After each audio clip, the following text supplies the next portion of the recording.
Hello everybody, this is Untitled Chapter speaking, and this would be the first time I'm doing a tutorial thingy. Right off the bat I have to mention that this may not be properly called a tutorial because there are a lot of better artists out there that you have a lot to learn from, and take this as a disclaimer. Do not take what I say as something that is a must or a something set in stone. Just take this as inspiration, because this is the way I draw, and I'm going to explain the way I see things and do things, and the way I work. Everyone has their own ways. Find as many points of inspiration as you can, and take it from there and try to find your own way. Now I'm going to talk first of all about the tools I'm using. As you can see, this is Photoshop CS6, which is pretty cool. I'm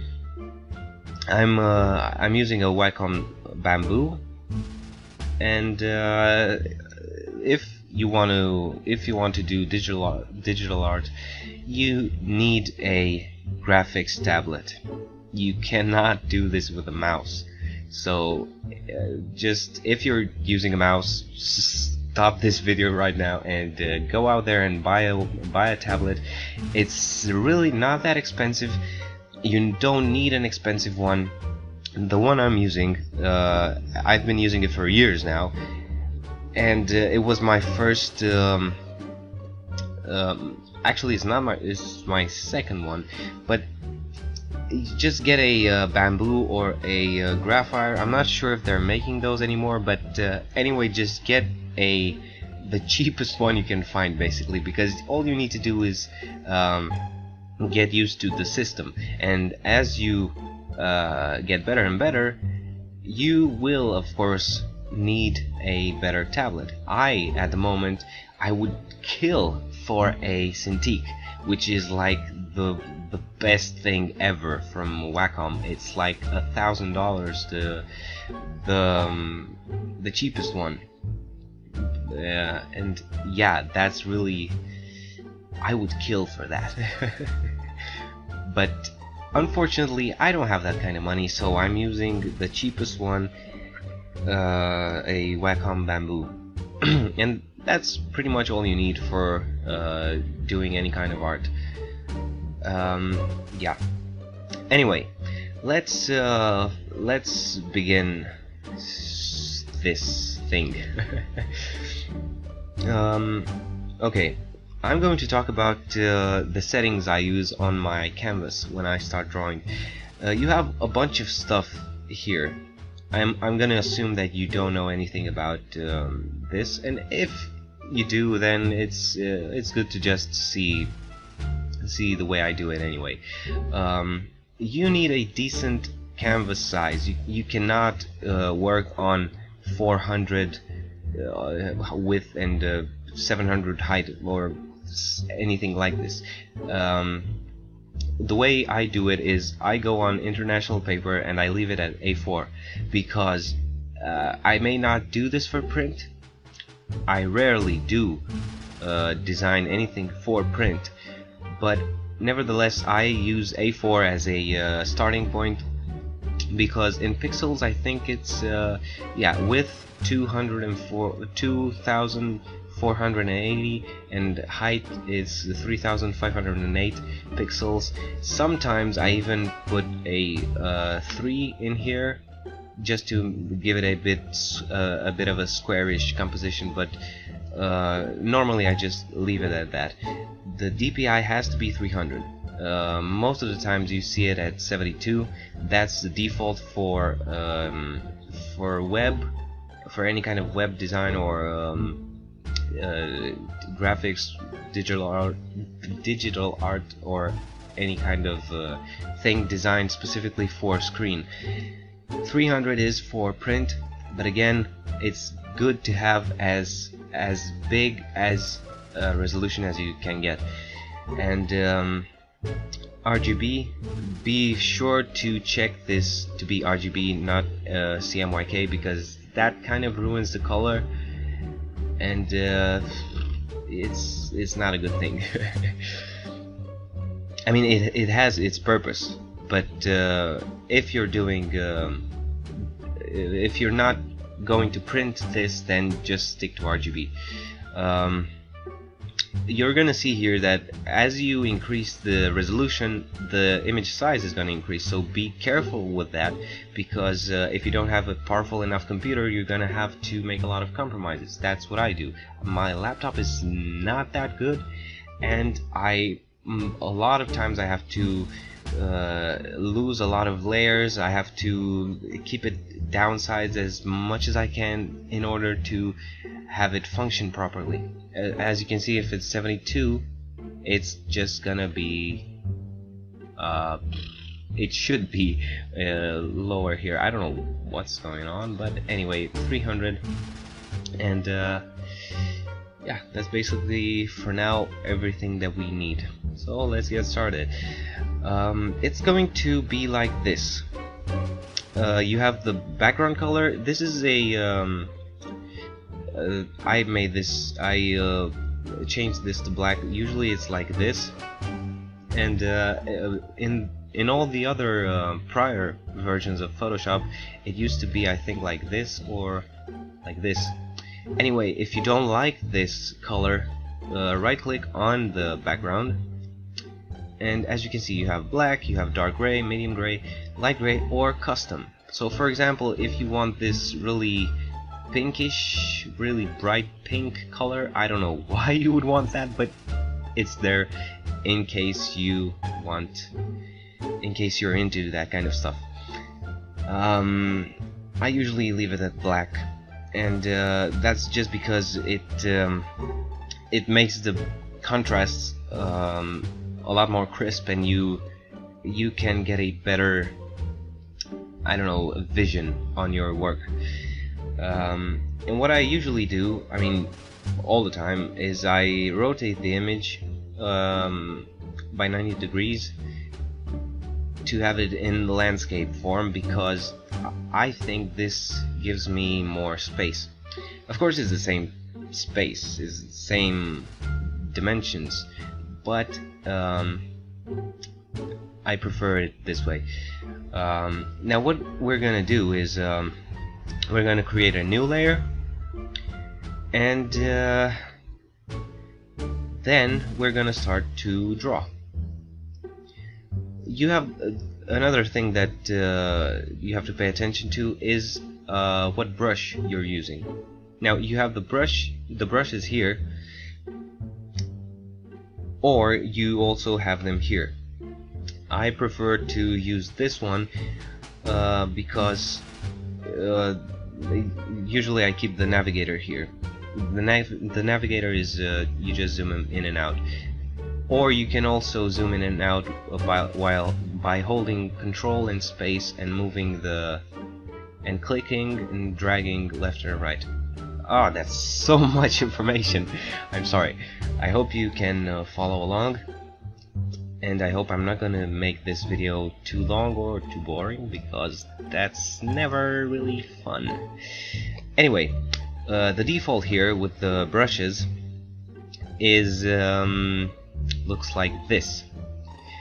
When you're installing Photoshop, this is what you get, and it's much smaller, something like this. And I really don't recommend leaving it like that. What I do is I click here, this little thingy, gear or whatever it is, and click on stroke thumbnail. And what it does is, as you can see, it creates a default stroke, so you can see what each and every brush does, how it looks like, and it's just easier to change between them. And also I like to have this a bit larger, so I can have 2 rows of brushes.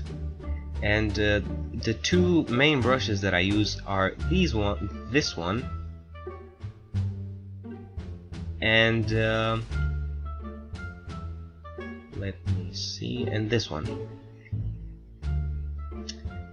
I use these ones the most because they're just the most I don't know, you can do a lot more things with them, and all the others of course are useful, but you don't really have anything they're just much more limited in their functionality. Okay, by the way, the thing I did earlier with the change of diameter, you just hold Alt and right click and then move left and right and you change the size higher or lower, and you can do the same thing by whoa, not that. Whoa, no, not that. I don't remember. There was something about the I'm sorry, I'm really bad at teaching. Anyway, that's how I changed the diameter.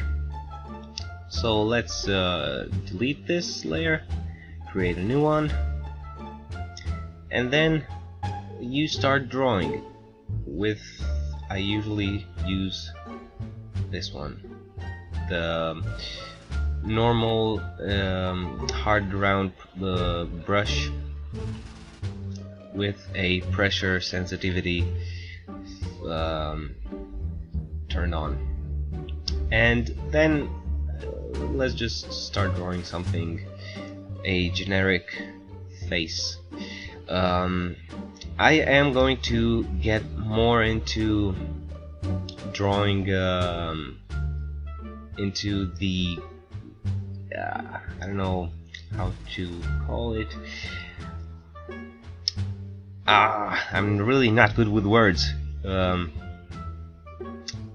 More into the anatomical features and everything on later videos, but for now I just want to talk a bit about the technical side of Photoshop and how I use it. Okay, so one thing that you have to know from the start, you don't have to draw anything that's perfect. Never. Because if you watch my videos, you see that I make I start out with a really crippled line art, and then I do another one over it, and then another one, and then another one, and so on. And some of you actually told me that that's pointless and why do I do that, but I will explain it as I go along through this series of videos. Okay, so I have the head with this really jerky lines. I don't really care at this point if it looks like the person I'm drawing, or if it looks the way I want it to end up looking. I don't really care. What I do after I have this basic, let's say we have this kind of yeah, and some hair. Okay, so we have this, and then what I do is I create a new layer and I fill it with white. Then I turn this opacity down to 80%, or around 80 in any case, then create a new layer. And now, because I have this this base, I can go in a bit closer and add more detail. And because I've already done that one, now I don't have to start from scratch, because I have this it's like, I like to refer to drawing as sculpting.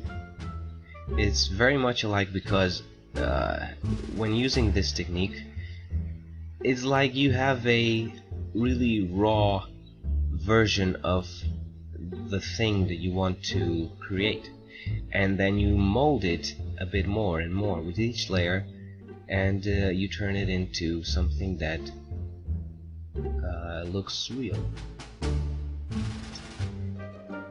and yeah, you just do this over and over again. Yeah, I have no idea what I'm drawing here, and it doesn't really matter because it's for the purpose of explaining this. And you will see if you try this out, you'll see that it's much easier when you have something. Let's just finish this off. Okay. Okay, and now you create another white layer. Turn it down to 80 or somewhere around there, and you see now it's more refined, and now you create another layer. And also you want to pay attention to the layer names. What I usually do is I name phase 1, and then phase 2, phase 3, and so on. Usually I get to about phase 6, 7, sometimes even 10, 11, 12, and as many times as you need to get it where you want it. And yeah, now you go in again, and because the base is more detailed, you can already add more realism to it. You can add the eye, the little thingy where the tears come from, the people. You can already add some value to it, and you don't really need to worry much about proportions and anatomy and everything at this point, because that will be a concern much later. You just need to get the features right, and where everything is placed and everything. And with each new layer, you're going to get closer and closer to the desired form. You're going to see that. It's like working with someone else. It's at least that's the way I feel about it. When it's like collaborating with another artist, and it's like they're doing this for you, and then you have to continue from where they left off. Of course, it's you who did it, but it's easier. I don't know if I'm making any sense right now. Yeah. Anyway, I'm going to speed this up a bit, and then we will talk about it later.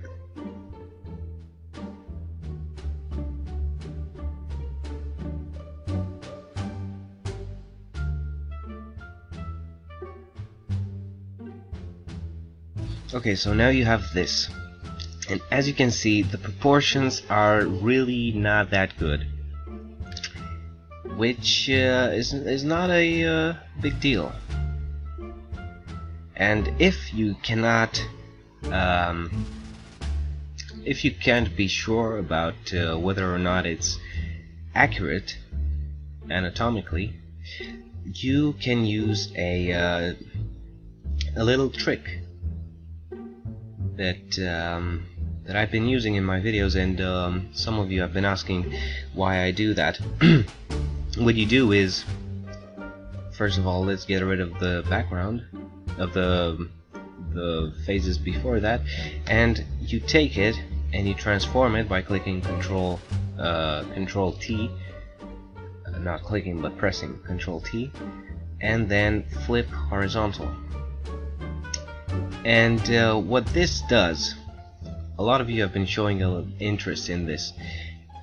It flips it, and all of a sudden you can already see the mistakes that you've been doing. All of a sudden you can see something that you didn't see before. Because when you're drawing something, you get used to it as you're creating it. But when you're flipping it over, your brain sees it as a whole new image. It's really fantastic, and I didn't invent this, of course. It's a widely spread method and a really basic thing for digital artists. And you can already see that this eye is a bit too high, and both eyes are too big, and the whole jaw is disproportioned, and I didn't see that as I was drawing it. Now, the way you can fix that is you either create a white layer as we were doing it before and drawing over again, or you can click transform again, right click, distort, and when you click distort, you get to move these handles into a position that looks closer to what you need. And as you can see, it already looks a bit more realistic. And now you create a white layer and go over it again. And I'm going to speed this up again, and we'll discuss about it later.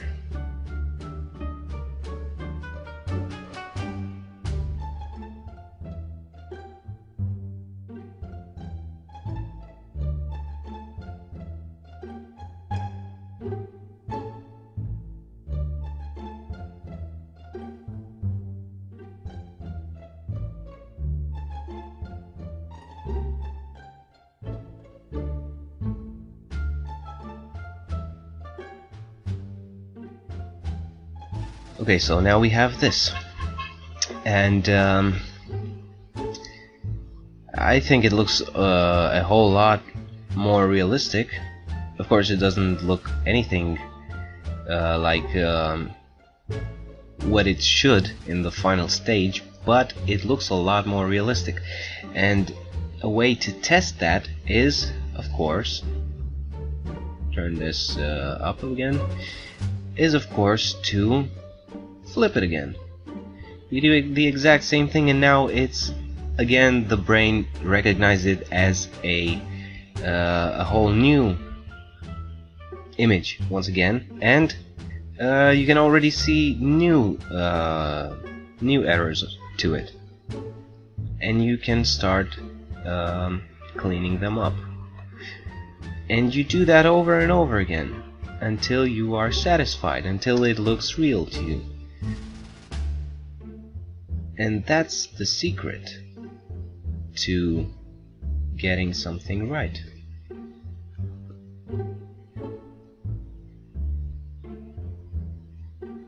Take the whole face, put it a bit more centered, give it a bit of a sideburn there, and you just do that until it reaches a point where you can say, yes, it looks real.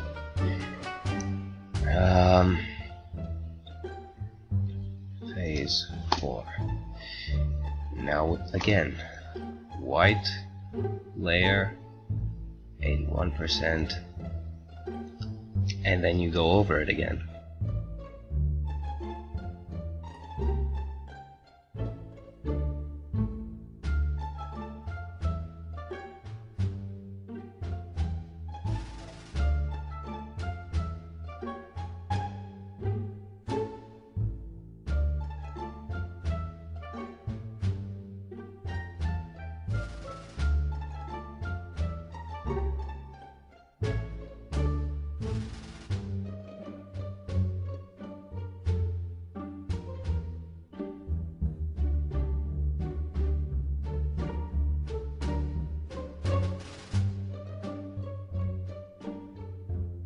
And now you have this. And as you can see, it with each and every new phase, it gets a lot more realistic, and it's a never-ending process. I've been getting a lot of questions about why I do this so many times, why I spend so much time on the sketch, on the line art. And as you can see, or at least I hope you can see, it is a very, very important step. It's a crucial thing. You need a strong sketch before you can go on to the colors and the rendering and everything. You cannot finish something and hope it will look pretty if the base of it does not look realistic. Because, for example, let me demonstrate something to you. If let's say we had this, and when I was at this point, when I was at phase 3, this to my eye looked realistic enough. Right now, when I'm over here, it looks a lot crappier, and it looks like nothing. But if I would have started to color this, it would have looked terrible, and everyone would have said, "You're not that good of an artist." And you see, that's why you have to spend a lot of time on the sketch, on the initial steps. You have to be 100% sure, 100% confident that your sketch and your basic line art is the best it can be. If it's not the best, if there's only 1% of doubt in your mind, then go through another phase, or another 2 phases, and so on, because it is an important thing. And then the colors are really the simplest thing in the world. It doesn't matter. As long as you have this, the rendering is gonna be piece of cake. And you're probably looking at this now and you're saying, okay, yeah, that looks pretty good. But if I'm absolutely sure that if I would go through 2 more phases, this would look like crap. And I'm not gonna do that because this was only for the sake of this tutorial. But I hope you got the gist of it. I hope you understood the basics of what I'm doing when I retrace my drawings over and over again. I hope it makes sense to you now, and I am going to make more of these videos where I'm going to explain more stuff on the anatomical side, and things that I maybe passed by too quickly right now, but I'm going to come back over them and explain everything in further videos. But for now, thanks for watching this. I hope you learned something, and yeah, I'll see you on the next video. Goodbye.